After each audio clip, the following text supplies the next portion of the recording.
అసలు ఎన్టీ రామారావు గారిది విషయం తీసుకుందామండి. ఆయన దినచర్య ఎలా ఉండేది? ఆఖరిగా చెప్పండి సార్. అసలు ఏంటి మార్నింగ్ ఎప్పుడు మీ దగ్గర ఒక 6 సంవత్సరాల వరకు వర్క్ చేశారు ఆయన. అసలు ఇలాగా దినచర్య ఎలా ఉండేది? ఆయన దినచర్యలో మార్పు లేదండి. రాత్రిపూట 10 గంటల వరకు మేలుకొని ఉన్నా 3 గంటలకు లేస్తాడు. 2 గంటలకు పడుకున్నా 3 గంటలకు లేస్తాడు. ఓకే. మామూలుగా అయితే ఆయన 7 గంటలకు పడుకుంటాడు.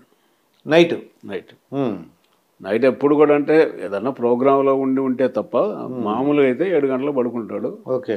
3 గంటలకు లేస్తాడు. 3:30కు లేస్తాడు. బ్రహ్మ ముహూర్తం అనేది. ఓకే. 1 గంటన్నర 2 గంటల పాటు వ్యాయామం చేస్తాడు. వ్యాయామం అంటే ఏంటి? ఏం చేస్తారు? ఫిజికల్గా బస్తీలు తీస్తాడు. తర్వాత యోగా యోగా బాగా చేస్తాడు. చెమటలు పట్టిపోతాయి. ఓకే. ఇంకా తర్వాత స్నానం అది చేసేసి 5 గంటలకి బ్రేక్ఫాస్ట్ కూడా ఫుల్గా తింటాడు. కోడి తింటాడు ఆయన.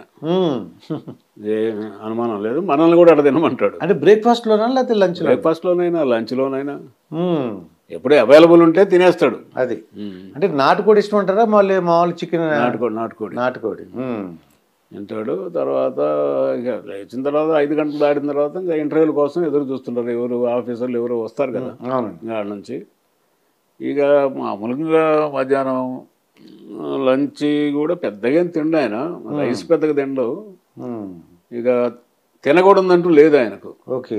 ఇప్పుడు ఎన్ని ప్రాబ్లమ్స్ ఉన్నా, షుగర్ ఉన్నా, లేకపోతే బీపీ ఉన్నా, హార్ట్ సర్జరీ అయినా జిన్ను దగ్గర నుంచి, వెన్నపూస దగ్గర నుంచి, స్వీట్ల దగ్గర నుండి అన్ని తింటాడు ఆయన.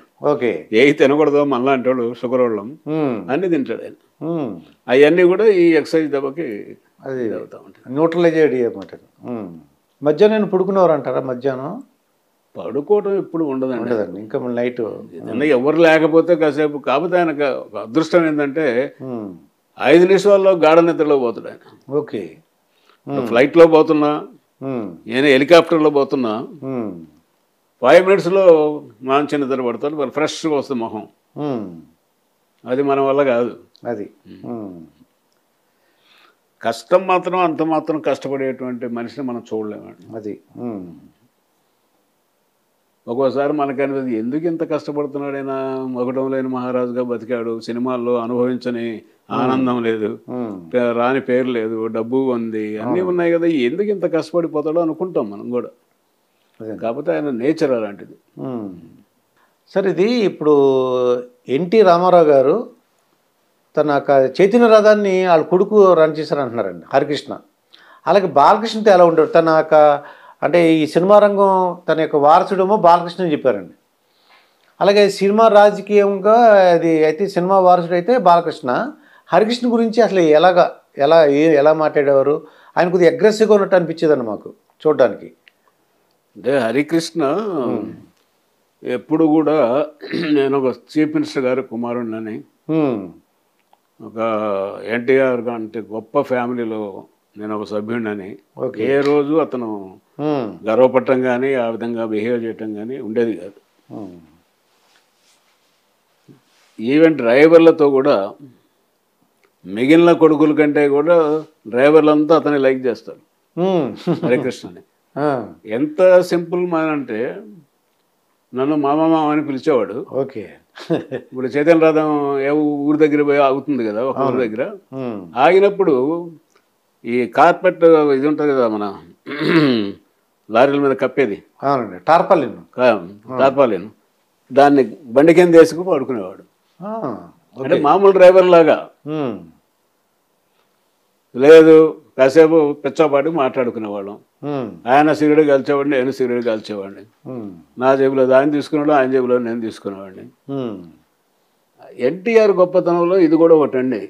తన పిల్లల్ని ఎవరినైనా, మా పిల్లల్ని కానీ ఆడపిల్లల్ని కానీ ఎప్పుడు కూడా ఒక్కరోజు కూడా ఆయన చీఫ్ మినిస్టర్గా ఉన్న టైంలో సెక్రటేరియట్ గేట్ దాటలేదు. ఇవాళ ఎమ్మెల్యే తమ్ముడు, వాడి కొడుకు, బావమరది, ఇంకొకడు అంతా పెత్తనాలు చేసేవాళ్ళే కదా. అవునండి. ఒక్క కొడుకు కానీ ఒక కూతురు కానీ పోనీ ఆఫీసర్ తోటైనా ఏదో మాకు ఈ ట్రాన్స్ఫర్ కావాలా, మాకు తెలిసిన వాళ్ళు అది ఇదని అడిగిన సందర్భాలు లేదు. ఇక హరికృష్ణ అయితే ఇంకా చాలా సింపుల్ మ్యాన్ అనమాట. ఆయన అందరితోటి బాగుంటాడు, తనకు అసలు గర్వం లేదు. ఆ దురదృష్టం తను సొంతంగా డ్రైవ్ చేస్తూ చనిపోవడం అనేది చాలా దురదృష్టం. చాలా ఎక్స్పర్ట్ డ్రైవర్ అతను, ఆయన చాలా ఎక్స్పర్ట్. చైతన్య రథాన్ని నడపడం అంటే సామాన్యం కాదు. ఒకరోజు జనాలు మామూలు రోడ్డు మీద నడపడం ఎవడని నడిపేస్తాడు, విపరీతమైన జనాలండి, జనాలు విపరీతంగా. ఒకసారి మేము చిత్తూరు జిల్లాలో ఎలక్షన్ ముందు ప్రయాణం చేస్తున్నాం. చంద్రగిరి ఏరియా నుంచి మెయిన్ రోడ్డుకి ఎక్కి చిత్తూరు టౌన్కు పోవాలి. అక్కడ నుంచి 30 కిలోమీటర్లు ఎంతో ఉంటుంది. చిత్తూరు టౌన్కు ఒక 4-5 కిలోమీటర్ల ముందు రైల్వే అండర్ బ్రిడ్జ్ ఉంది. అవును, అండర్ బ్రిడ్జ్ ఉంటుంది, ఉంది. అడిగి పోయేటప్పుడు పెద్ద ఆయనే పాపం, నర్సయ్య గారు మీరు ముందు పైలట్ కార్లో కూర్చోండి, జనం విపరీతంగా ఉంటారు, మీరైతే అదిలించుకుంటూ పోతారు అన్నారు. మా ఇన్స్పెక్టర్ ఇద్దరిని పైన కూర్చోబెట్టాం. డిఎస్పీ పైన ఉన్నాడు. ఆ రైల్వే అండర్ బ్రిడ్జ్ దగ్గరికి వచ్చేటప్పటికి మా వాళ్ళు చెప్తూనే ఉన్నారు, సార్ రైల్వే ట్రాక్ ఉంది, తల ఉంచండి అని చెప్తున్నారు. ఈయన వంచాడు. ట్రాక్ 2 పట్టాలు ఉంటాయి కదా, ఫస్ట్ పట్టా కింద ఉంచాడు. ఆ రెండో పట్ట దాటక ముందే తల పైకి ఇచ్చాడు. పట్టుమని శబ్దం వచ్చింది. వచ్చినప్పటికి బండి ఆపాం. బ్లడ్ వస్తూ ఉంది ఇట్లా. నైట్ 8-8:30 అయింది. ఏడుపు తగులుకున్నాడు హరికృష్ణ. తన వల్లనే జరిగిందని. తను డ్రైవింగ్ చేస్తున్నాడు కదా మరి. ఎందుకు ఏడుస్తున్నావు, ఏమైంది ఇప్పుడు? నా డ్రైవింగ్లో మీకు దెబ్బ తగలటం అది.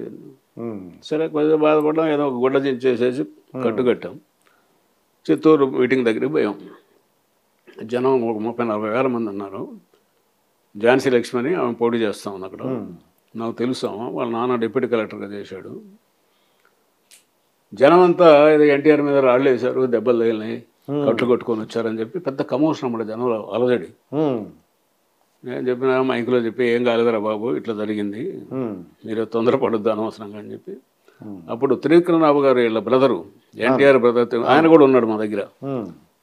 ఆయన, నర్సయ్య గారు మనం చెప్తే మూర్ఖుడు వెండో, మొండి పట్టుదల, ఏం చేద్దామన్నాడు. మరి నువ్వు సొంత మనిషి, నువ్వు చెప్పకపోతే, నువ్వు చెప్తే వినకపోతే నేను చెప్తే వింటాడయా. అందులో ఈయన ఉపన్యాసం మొదలుపెట్టి నరాలన్నీ బిగదీసి మాట్లాడతాడు. దాంతో బ్లడ్డింగ్ అగారుతూనే ఉంది. మేము కట్టుకట్టినా కూడా నరాలు ఉబ్బిపోయి. తెలుగుదేశం ప్రజలు అలా మాట్లాడుతుంటారు. నేను అప్పుడు ఆవిడ ఝాన్సీ లక్ష్మి తెలుసు కాబట్టి, అమ్మ చూడు ఆయన ఇట్లా ఆపడు, మేము ఎంత చెప్పినా వెండో, నువ్వు మైక్ పట్టుకొని అన్నా నేను గెలుస్తున్నా, మీరు ఆవేశపడొద్దు, మాట్లాడొద్దు అని చెప్పి బ్రతిలాడి కళ్ళని పెట్టుకో అని చెప్పి చెప్తే ఆమె అట్లే చేసింది. ఆపాడు. ఆపిన తర్వాత బలవంతంగా హెడ్-క్వార్టర్ హాస్పిటల్ తీసుకెళ్ళాం. ఎంత దౌర్భాగ్య పరిస్థితి అంటే, సీఎం వస్తూ ఉంటే కనీసం అక్కడ అంబులెన్స్ ఉండాలి కదా. అవునండి, అంబులెన్స్ లేదు, కరెంటు లేదు హాస్పిటల్లో, ఎక్స్రే లేదు. ఏం చేయాలో మనకి? పైపెన్ దెబ్బ, ఇది స్కల్ ఏమన్నా అయిందో మనకు తెలియదు కదా, చీకటి. ఇంకా అదే పనిగా రాయవలూరు పోయాం. రాయవలూరు పోతే హాస్పిటల్ వాళ్ళు ఎక్స్రేలు అన్నీ తీసేసి, ఏం లేదులేండి, సూపర్ ప్లేస్ దెబ్బే, స్కల్కి ఏం కాలేదు, లోపల ఏం కాలేదు అనగానే పదండి అంటాడు ఈయన ఎన్టీఆర్. మేము రావండి, ఇవాళ రెస్ట్ తీసుకోవాల్సిందే ఇక్కడ మీరు, వాళ్ళు ఏం చెప్పినా కూడా అని బలవంతంగా పెట్టాం. అది చాలా మంచి మనిషి అండి అతను. అయితే మొత్తానికి చంద్రబాబు నాయుడు గారు ఈ తెలుగుదేశం పార్టీని కాపాడారండి, ఆ లక్ష్మీపార్టీ దగ్గర నుంచి కాపాడారు. అయితే ఇప్పుడు అప్పుడే కాదు, అంతకుముందు కూడా భాస్కరరావు టైంలో కూడా మైసూరులో కాపాడింది కూడా ఆయనే. 2 సార్లు జరిగింది. ఇప్పుడు 3వసారి ఏంటంటే, ఈ జగన్ ప్రభుత్వం మీద తిరుగుబాటులాగా ఉంది కొద్దిగా. ఈయన కొద్ది పెద్ద ఆయన కాబట్టి నెక్స్ట్ ఎవరు అవకాశం తెలుగుదేశం పార్టీలో జూనియర్ ఎన్టీఆర్కి అయినా అవకాశం ఉందంటారా? లోకేష్ ఒక ఆయన ఉన్నాడు, జూనియర్ ఎన్టీఆర్. ఇది వాళ్ళే కావాలని ఇంకొకళ్ళైనా కావచ్చు, ఏముందండి దానికి. ఇప్పుడు వారసత్వం ఇది ఏమైనా రాజకీయ రాచరికమా? కాదు కదా. తండ్రి తర్వాత కొడుకు రావాలా, కొడుకు తర్వాత ఇంకోళ్ళు రావాలా, అది ఏం లేదండి. ప్రజలు ఎవరు ఎన్నుకుంటే వాళ్ళు, అది ఎవరైనా రావచ్చు. ఆ పార్టీలో ఎవరైనా కొత్త ఇంకో నాయకుడు కూడా వచ్చినా, జూనియర్ ఎన్టీఆర్ అయినా కావచ్చు, లోకేష్ అయినా కావచ్చు, ఇంకొకళ్ళైనా కావచ్చు, దానికేముందని. అది ఇప్పుడు చెప్పలేము మనం అట్లా. అంటే వీళ్ళు ఏమంటారంటే లోకేష్కి ప్రిఫరెన్స్ ఇస్తున్నారు, జూనియర్ ఎన్టీఆర్ పక్కన పెట్టారు అంటుంటారు. పక్కన పెట్టేది ఏముంది, అతని సినిమాలు అతను చేసుకుంటున్నాడు. ఉమ్, ఈయనేమో ఈ 2-3 ఏళ్ల నుంచి మినిస్టర్గా చేసి ఎమ్మెల్సీగా ఉండి ఉన్నాడు కదా. ఉమ్, ఉమ్, అందులో పక్కన పెట్టడం అంటూ ఇదేం కాదు లేకండి అది. ఉమ్, సరే ఆల్రెడీ ఇప్పుడు 4 ఏళ్ళు, ఒక 3 ఏళ్ళు ఏమో మినిస్టర్గా చేశాడు అవునండి, అతను లోకేష్. అవునండి, తర్వాత ఇప్పుడు ఎమ్మెల్సీ ఉంది. అవునండి, మరి ఇతనేమో జూనియర్ ఎన్టీఆర్ ఏమో సినిమాల్లో బిజీగా ఉన్నాడు కదా, అవునండి, ఆస్కార్ అవార్డు అది ఇదంతా. అవును, మరి రావాలనుకుంటే రావచ్చు, ఏముంది, వాళ్ళ తాత పార్టీని ఎవరు కాదంటున్నారు. ఉమ్, అందరు కావాలనే అంటారు, జూనియర్ ఎన్టీఆర్ కూడా వస్తే మంచిదనే అంటారు. అవునండి, వీళ్ళు రాజకీయ నాయకులు ఏంటని కొంతమంది వాడు వస్తే మంచి వీళ్ళు దెబ్బతింటారని, లేకపోతే వీళ్ళు ఏదో చేస్తారని. ఇప్పుడు కుచిత రాజకీయాలు అయినప్పుడు ఏం మాట్లాడతారండి. ఉమ్, ఇప్పుడు ప్రజలు ఎన్నుకున్నప్పుడు ఇక్కడ కూడా అంతే కదా, తెలంగాణలో కేటీఆర్ ఎందుకు రాకూడదండి? ఉమ్, కేటీఆర్కి ఏం చదువు లేదా, తెలివి లేదా? మినిస్టర్గా బాగా చేస్తున్నాడు కదా. అవునండి, అందువల్ల ఇది తప్పది, అసలు ఆలోచనే తప్పు అనమాట. అవునండి. అంటే ఓట్లేండి, ఇది ఏంటంటే ఈ తెలుగుదేశంను జనసేన కలిస్తే కొద్దిగా టఫ్ కాంపిటీషన్ అంటున్నారు చాలామంది. అవును, ఆ, అది కలవటము, తర్వాత ఓట్లు. ఉమ్, ఇప్పుడు నాయకులు కలవటం కాదు కదా, అవునండి, కింద ఓట్లు కూడా పర్కులేషన్కి పోవాలి. అది వాళ్ళకి వీళ్ళు వేసుకోవడం, వీళ్ళు వాళ్ళు వేసుకోవడం జరిగితేనే అప్పుడు ఉపయోగం. అదండి.